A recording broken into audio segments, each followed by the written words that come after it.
Olá, está começando mais um episódio do CDL Cast e hoje nós estamos com um convidado especial, Dr. Sérgio Cavalheiro, que vai falar sobre partnership. Seja bem-vindo, Dr. Obrigado, Fabiola. Prazer estar aqui na CDL, prazer ser recebido por você. Muito bem. Doutor, partnership é um termo que significa parceria, né? E ele é um modelo que vem sendo adotado por empresas no Brasil. Explica melhor para nós, então, o que é exatamente o partnership. Perfeito. Ele é um modelo que permite que os colaboradores da empresa passem a integrar a sociedade como um plano de progressão profissional. E aí você abre as portas da empresa para que eles passem a ser sócio dentro realmente de um plano de carreira. No final do dia, você retira o teto do plano de carreira e você abre uma nova oportunidade para eles de crescimento profissional. E isso é positivo tanto para a empresa quanto para os colaboradores, porque a ideia para a empresa é que isso auxilie na retenção, né, dos talentos e que todos trabalhem ali engajados com o mesmo objetivo para geração de valor para a empresa e para si próprios. Esse modelo ele vem ganhando bastante espaço no país, né? Por quê? Ele vem ganhando bastante espaço no país, acho que principalmente por duas razões, né? A nossa lei trabalhista ela é dos anos 1940, e desde então a gente mudou bastante a forma como nós nos relacionamos com o trabalho. Então você tem um certo descasamento entre o que a lei dos anos 40 prevê. Nos anos 40 a gente ainda tinha industrialização muito forte. Hoje a gente é muito mais uma sociedade de serviços, né? Então você tem realmente esse descasamento e havia uma necessidade do mercado de como que você legitima relações de trabalho e torna elas dentro das regras de uma maneira mais condizente com como trabalhamos hoje. Esse é um dos aspectos.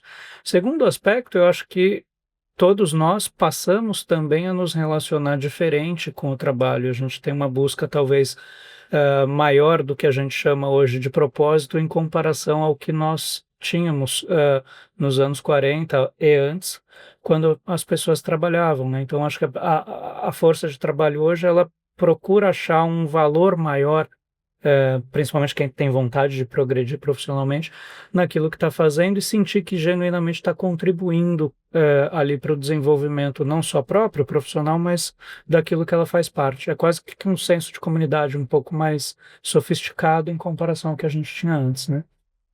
Então, assim, o partnership ele vem a ser o quê? Colaboradores se tornarem sócios da empresa. Correto. Na prática, que benefícios que esse modelo traz para a empresa e também para o colaborador? Ele traz dois benefícios. Para a empresa, no final do dia, você traz principalmente engajamento das pessoas, você traz formação de lideranças futuras, que é sempre um grande problema, né, nas empresas. Ninguém vai ficar na liderança para sempre, infelizmente a gente tem limitação aqui no tempo na Terra, e você precisa formar novas lideranças. E é uma formação de nova liderança mais positiva no seguinte sentido: você está formando elas dentro daquela empresa e, portanto, é uma liderança mais naturalmente alinhada com os princípios e com os valores daquela empresa, que, portanto, conversa melhor internamente e também com quem recebe ali os serviços, né, com os clientes, versus você trazer isso de concorrentes ou de ambiente externo que você não necessariamente traz profissionais, apesar de muito bem qualificados, que tem um enquadramento ali, um alinhamento de valores e de cultura, né? Então esse é um benefício claro para a empresa. Sim. Mais do que isso, além de você formar essa liderança futura, você tem mais gente contribuindo para fazer o negócio, a pensar o negócio, a gerir e etc. E com isso, obviamente, você tira um pouco daqueles gargalos que acaba acontecendo, ou mesmo de um processo decisório excessivamente concentrado, porque não existe um jeito só certo de ver as coisas, né? Então, essa pluralidade contribui muito para o negócio, enriquece a gestão. E acho que num ambiente que é desafiador para todos os setores hoje, ajuda muito no processo de você inovar, não deixar a tua empresa engessada, ou seja, aquele jeito sempre igual de fazer tudo, só porque o mundo vai mudando e vai mudando cada vez mais rápido. Então, para a empresa, esse benefício é muito claro. Para os colaboradores, eu acho que o grande benefício é você passa a ter um horizonte maior de progressão profissional, né? Não está limitado ali no, olha, eu posso chegar só até gerente, ou posso chegar só até, sei lá, sênior de um determinado setor passa a inspirar mais, né? A empresa ela abre a porta para, olha, vocês podem chegar onde vocês quiserem chegar e tiverem competência para chegar. Horizonte maior. Exatamente, muito maior. Além disso, claro, quando você traz pessoas para o sistema de partnership, né, você partilha resultado, porque aquelas pessoas passaram a ser também sócias, passaram a ter também um pedacinho da empresa. E, claro, isso reverte em uma maior remuneração. Então, é realmente um ambiente muito mais positivo e é uma remuneração que tem uma tendência também de não trazer acomodação, porque você está ganhando pelo que você ajudou a gerar e o que você ajudou a gerir. Então, no final do dia, para a empresa, também não onera muito do ponto de vista de orçamento, porque você está remunerando mais, mas sobre aquilo que já foi conquistado. Você inverte o ciclo, né? Ao invés de você tratar a remuneração como custo, você trata a remuneração como uma partilha daquilo que já se conquistou. Ou seja, uma valorização profissional para esse colaborador, né? E uma renda a mais no final do mês. Exatamente isso, Fabiano. Isso. E quando você fala em retenção de talentos, né? Hoje em dia é difícil as empresas conseguirem manter, né, bons profissionais. Existe toda uma competição no mercado, uma busca constante por bons profissionais. E as pessoas que se destacam, claro que elas sempre são mais visadas, mais buscadas. E o partnership vem a ser, então, uma forma de reter esses talentos dentro da empresa. Exatamente. Eu acho que é uma ferramenta muito útil de retenção de talento, porque a partir do momento que você abre um horizonte maior para a sua força de trabalho, você está mostrando para eles o seguinte, que ali é um ambiente fértil para crescimento. E eu acho que o trabalho já tem bastante tempo que, assim, quem tem vontade de crescer não enxerga o trabalho só pelo dinheiro, enxerga por aquilo que você realmente tem ali de estrada de crescimento. Você vai se sentindo mais prestigiado e você vai sentindo que você pode fazer mais, que você pode contribuir para aquele ambiente efetivamente, né? Então isso ajuda a reter. O crescimento profissional, né? Exatamente, ajuda muito na retenção e eu acho que a gente aí não entra naquela competição que às vezes é uma competição finita, né, no sentido de que ela tem um limite, de você sempre tentar manter a equipe meramente por aumento salarial, porque o aumento salarial uma hora ele vai bater no teu orçamento, né? Quanto de custo você pode ter com folha? Uma hora você vai chegar num limite. E mais do que isso, a equipe começa a enxergar que a troca é só aquela, né? Então, no final do dia, eu acho que é um jogo que ele é detrimental para ambos os lados e ele é finito. Quando a gente coloca um sistema de partnership, a gente entra num jogo que a grande graça dele é que ele é infinito. Onde essa empresa pode chegar? Onde aquela equipe tiver condição e criatividade, capacidade de levar o crescimento do negócio. E onde o profissional pode chegar? Aonde ele conseguir chegar com a criatividade, competência e esforço dele associado aos esforços, criatividade e competência dos demais que compartilham ali a sociedade com ele. Na verdade, muitas pessoas falam, reconhecimento, valorização não paga boleto, né? Mas além da questão financeira, você ser valorizado pelo teu trabalho, pela tua iniciativa, isso é fundamental. É fundamental. Faz parte do processo pessoal mesmo da pessoa, né? Porque não adianta só você ganhar bem e você não ser reconhecido ou não ser valorizado pelos seus esforços. Exatamente, você tocou um ponto central, né? Porque é fato que reconhecimento não paga boleto, como se fala, mas também é fato que só o dinheiro não te traz satisfação no dia a dia de trabalho. Então, eu acho que isso é um sistema que acaba conciliando os dois pontos. Compensa nas duas partes, né? E que tipo de empresa, doutor, que se encaixa nesse modelo? Todas? Olha, todas ou muito maior o volume de empresas que podem se adequar a isso em comparação ao que se acha que pode fazer. Partnership no Brasil ainda não é utilizada em larga escala, vem crescendo bastante, ainda bem, porque é muito benéfico, acho que para as empresas e vai trazer um efeito positivo para o mercado de trabalho e para a economia.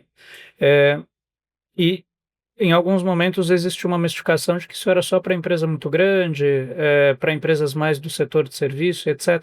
Na verdade, cabe em vários perfis de empresa, mas, sobretudo, cabe quando você tem, naqueles que são os atuais sócios, uma visão de futuro para o negócio. E aí o lado bom é isso, porque é muito plástico, né? Tem empresa muito pequena, recém-fundada, que tem visão de futuro e que quer um crescimento exponencial, né? A gente tem aí no mercado quantas startups que começam com 2 pessoas e Isso, ou explodem. seja, já pode aderir ao modelo. Exato, startup é muito comum, inclusive, que seja esse modelo, porque como elas não têm um caixa muito forte, elas precisam atrair talentos com uma criatividade maior de remuneração. E com o pouco que tem. Exatamente. Então, é um sistema, por exemplo, muito naturalmente adequado para as startups, para empresas menores até e de médio porte, de uma maneira talvez mais fácil do que para empresas muito grandes. Porque, veja só, qual que é a grande limitação de uma empresa menor em comparação com uma empresa gigantesca?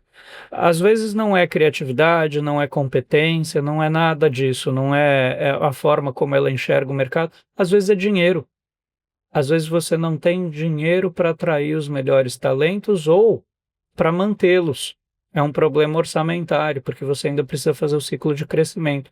Então, a partnership muito naturalmente acaba trazendo aí um formato que se adequa a esse tipo de perfil de empresa.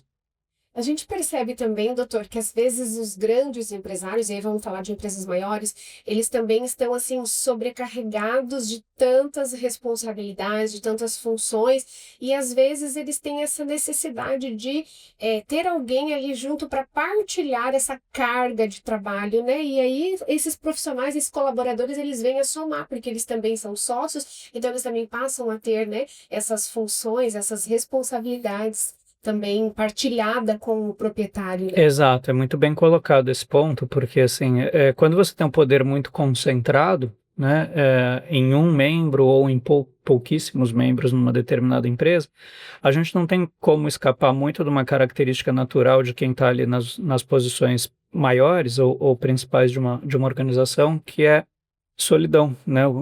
Quanto mais para cima na hierarquia, mais sozinho é o profissional. Grandes líderes muitas vezes são sós, né? Exato. E aí, quando você quebra essa solidão e traz pessoas que vão estar ali alinhadas com você para ajudar a pensar o negócio, a decidir, a ter troca de ideias, facilita muito e enriquece muito. É verdade que você tira um pouco o peso, né, que estava ali sobre aquela pessoa, mas acho que, além de tirar o peso, o grande ponto é que você tem troca de ideias, você tem discussão. Às vezes, essa solidão, o grande aspecto, acho que difícil dela é você precisa tomar uma decisão relevante e você não tem com quem debater aquilo.